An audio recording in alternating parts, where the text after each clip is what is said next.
Bonjour à toutes et à tous. Rapidement, avant d'enfiler mes baskets pour aller rejoindre la gauche paresse et bobo qui ne cherchent qu'à bordéliser le pays, je voudrais vous donner mon avis sur les propos du week-end qui nous plongent un peu plus dans le casus belli parce que, ce gouvernement est dans l'idéologie totale et on ne s'y habituera pas, mais deux, il ne veut pas négocier. Gardons l'espoir et créons notre bonheur. Haut les cœurs, les travailleurs!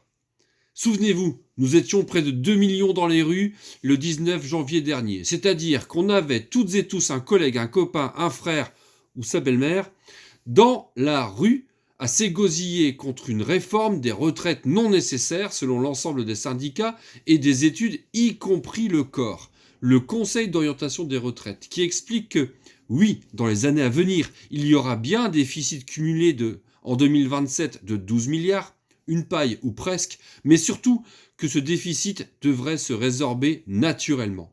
Cette réforme n'est qu'idéologique et rien que ça. Macron veut une retraite par capitalisation, c'est-à-dire que chacun se la paye. Il veut nous imposer sa vision libérale dans laquelle la retraite est du revenu différé. Un peu comme si on allait pomper sur son livret A, aussitôt la retraite sonnée, l'argent qu'on a souvent péniblement économisé, alors qu'à la création de la caisse des retraites, ce n'était pas du tout ça le raisonnement. C'était la répartition comme la continuation du salaire pour le restant de notre vie. C'était la collectivité qui payait les retraites en se cotisant pour que ceux qui avaient travaillé puissent profiter d'un temps libéré des contraintes. Avec la richesse produite par notre travail, on l'a mérité, cette pension.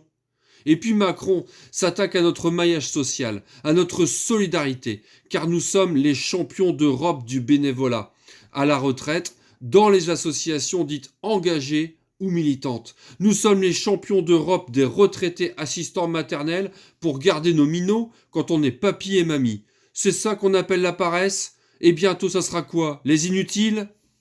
Alors, si la caisse est en déséquilibre, oui, on peut se poser la question de l'équité du montant des retraites selon les régimes. Oui, pour une pension plus responsable, plus décente, face à l'indécence de ceux qui touchent une misère et l'indécence de ceux qui touchent de quoi s'acheter une bagnole tous les mois. Oui, on peut discuter du montant d'une autre péréquation des cotisations. On peut et on doit discuter de plein de choses, mais certainement pas du recul du départ. L'indicateur du bien vivre que je défends contre l'indicateur de la richesse, c'est-à-dire le PIB, eh bien on s'en éloigne toujours un peu plus, car avec une espérance de vie sans incapacité, le fameux EVSI, il est de 64 ans pour les femmes et 62 ans pour les hommes. Il semble bien que l'âge de la retraite se réduise à l'âge de la dépendance.